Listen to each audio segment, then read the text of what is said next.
का पाक महीना आने वाला है और हमारे जितने भी मुस्लिम भाई बहन हैं उनके लिए ये बहुत ही ज़्यादा इम्पोर्टेंट होता है।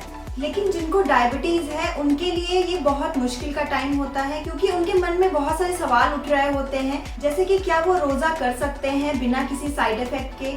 अगर वो रोज़ा रखते हैं तो और क्या रिस्क उनके साथ एसोसिएट हो सकता है। तो आइए आज मैं न्यूट्रिशन एक्सपर्ट्स ने global health care and diabetes centre के साथ मिलकर रमजान के टाइम पे आपके डायबिटीज को कैसे मैनेज किया जा सके इसके बारे में बात करते हैं कि किन डायबिटिक पेशेंट्स को रोजा नहीं रखना चाहिए। सबसे पहला आता है टाइप 1 डायबिटीज, यानी कि आप इंसुलिन पे हैं। अगर आप इंसुलिन पे हैं और आपको टाइप 1 डायबिटीज है तो आपको टाइम टू टाइम अच्छे से खाना होता है, टाइम टू टाइम इंसुलिन भी लेना होता है। और अगर आपके खाने के बीच में बहुत लंबा गैप हो जाता है तो ये आपके हेल्थ के लिए बहुत ही डेंजरस होता है। अगर आपके खाने में बहुत लंबा गैप हो जाता है तो आपका फैट मेटाबॉलिज्म बहुत ही ज़्यादा हाई हो जाता है और फैट मेटाबॉलिज्म से बहुत सारे टॉक्सिन्स पैदा होते हैं जो आपके खून को एसिडिक कर देते हैं। इस कंडीशन को डायबिटीज कीटोएसिडोसिस कहते हैं। ये एक बहुत ही खतरनाक कंडीशन है जो जानलेवा भी हो सकती है। इसीलिए हम जो टाइप 1 डायबिटीज हैं, यानी कि जो पेशेंट इंसुलिन पे हैं, उनको हम मना करते हैं कि आप बहुत देर का फास्टिंग ना करें। अगर आप रोजा अवॉइड करेंगे तो आपके लिए ज़्यादा अच्छा होगा। दूसरे वो लोग जो मेडिसिन पे हैं लेकिन फिर भी उनका ब्लड शुगर लेवल बहुत ही ज़्यादा फ्लक्चुएट करता है, बहुत ही ज़्यादा हायर साइड पे होता है, उनको भी रोजा रखने की अनुमति नहीं है, क्योंकि उनके भी हेल्थ पे बहुत ही बुरा असर पड़ सकता है। जो तीसरा तरह का डायबिटीज है वो जेस्टेशनल डायबिटीज है, यानी कि कभी कभी प्रेगनेंसी में ऐसा होता है कि कुछ महिलाओं को डायबिटीज हो जाता है। प्रेगनेंसी ऐसे ही बहुत ही ज्यादा डिमांडिंग होती है, यानी कि एक्स्ट्रा न्यूट्रिशन की जरूरत होती है माँ को भी और बच्चे को भी। और अगर इस कंडीशन में डायबिटीज भी है तो हमें और भी ज्यादा ख्याल रखना होता है, माँ का भी और बच्चे का भी। अगर थोड़ा सा भी इधर से उधर कुछ होता है तो माँ और बच्चे दोनों की सेहत पे बहुत ही बुरा असर पड़ता है।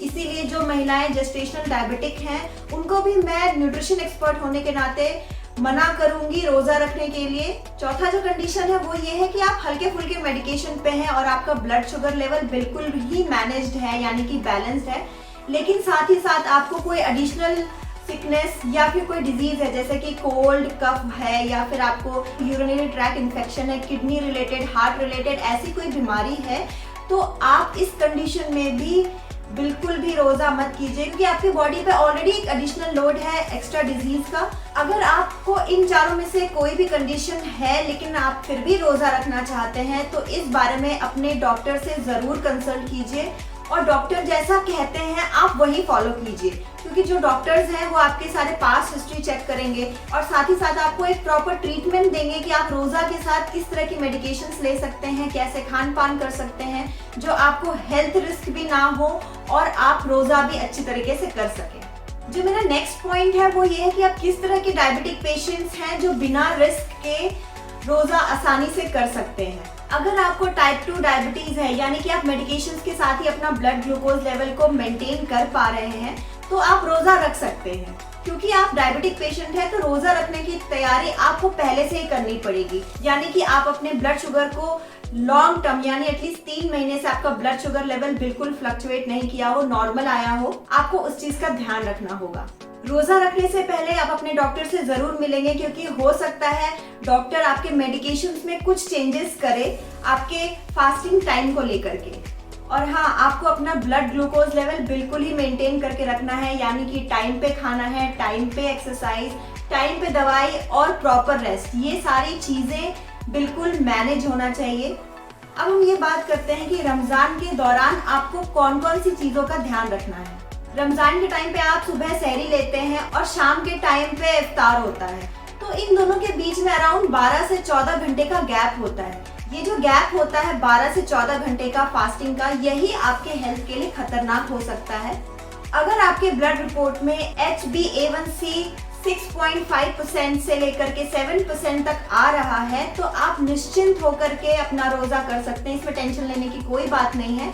जैसे नॉर्मल लोग करते हैं जो डायबिटिक नहीं है वो कर पाते हैं रोजा, आप वैसे ही कर सकते हैं। रिस्क उनका सबसे ज्यादा होता है जिनका HbA1c 7% से ज्यादा होता है। तो चलिए यहाँ पे मैं आपको कुछ टिप्स शेयर करूंगी जिससे आपका रिस्क मिनिमाइज होगा और अपना रोजा आप अच्छी तरीके से कर पाएंगे। पहला टिप ये है कि सहरी के टाइम पे शॉर्ट एक्टिंग मेडिसिन आप ले, ताकि आपका जो ब्लड शुगर लेवल है वो थ्रू आउट फास्टिंग जो है ज्यादा ड्रॉप नहीं करे और आप हाइपोग्लाइसीमिया से बच सके।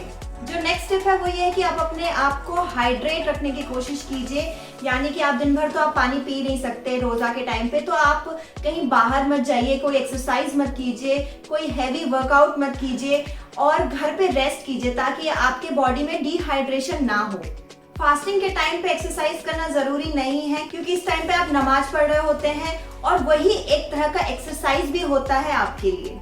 जब भी आप अपना फास्ट खोलें, एकदम से कुछ मीठा, ऑयली इस तरह की चीजें मत खाइए। मैं समझ सकती हूँ इस टाइम पे आपको कुछ ऑयली, कुछ मीठा ही खाने का मन होगा, क्योंकि आप दिन भर की फास्टिंग किए हुए हैं और आपको इस चीज की क्रेविंग हो सकती है। लेकिन यहाँ पे न्यूट्रिशन एक्सपर्ट होने के नाते मैं आपको यही बोलूंगी, आप अपना फास्ट जो है किसी फ्रूट या वेजिटेबल या सैलेड इस तरह से ही खोलें और ग्रेजुअली धीरे धीरे अनाज, दाल, मिल्क और मिल्क प्रोडक्ट इस्तेमाल कर सकते हैं। साथ ही साथ मैं आपको बताना चाहूंगी, यहाँ पे आपको रेड मीट नहीं लेना है। आप 1 से 2 एग्स ले सकते हैं और 30 to 50 ग्राम आप चिकन ले सकते हैं। बीच बीच में आप दिन भर में अपना ग्लूकोज लेवल चेक करते रहें ग्लूकोमीटर की सहायता से, इससे आपका रोजा नहीं टूटेगा। कभी भी आपको डिस्कम्फर्ट लगे, चक्कर आए या फिर ऐसा लगे बेहोश होने की हालत हो रही है, हार्ट बीट ज्यादा हो रहा हो, बेचैनी हो रही हो या कपकपाहट सी हो रही हो, इस कंडीशन में भी आप अपना ग्लूकोज लेवल चेक करेंगे। अगर 70 mg/dl से आपका कम ग्लूकोज लेवल है, यानी कि आपको हाइपोग्लाइसीमिया की कंडीशन अराइज हो गई है, इस कंडीशन में आप थोड़ा सा मीठा खाएं और तुरंत डॉक्टर से मिलें। और अगर आपका ब्लड ग्लूकोज लेवल 300 mg/dl से ज्यादा है, यानी कि आपको हाइपरग्लाइसीमिया हो गया है, इस कंडीशन में आप कुछ भी मीठा नहीं खाएंगे और आप तुरंत डॉक्टर से मिलेंगे। ऐसी कंडीशंस जब अराइज होती है तब रोजा के फास्टिंग की चिंता ना करें, क्योंकि हाइपोग्लाइसीमिया हो या हाइपरग्लाइसीमिया हो, दोनों ही आपको कोमा की कंडीशन में डाल सकता है या फिर जानलेवा भी हो सकता है। तो ये सारी मेरी टिप्स थी। अगर आपको कोई भी क्वेश्चन है तो आप मुझे कमेंट बॉक्स पे लिख के पूछ सकते हैं। साथ ही साथ अगर आप मुझसे पर्सनली कनेक्ट करना चाहते हैं तो foodjasoos.mera.link से आप कनेक्ट भी कर सकते हैं। जाते जाते एक और बात कहना चाहूंगी कि डायबिटीज बहुत ही ज्यादा कॉम्प्लिकेटेड डिसऑर्डर है, इसको आप हल्के में मत लीजिए।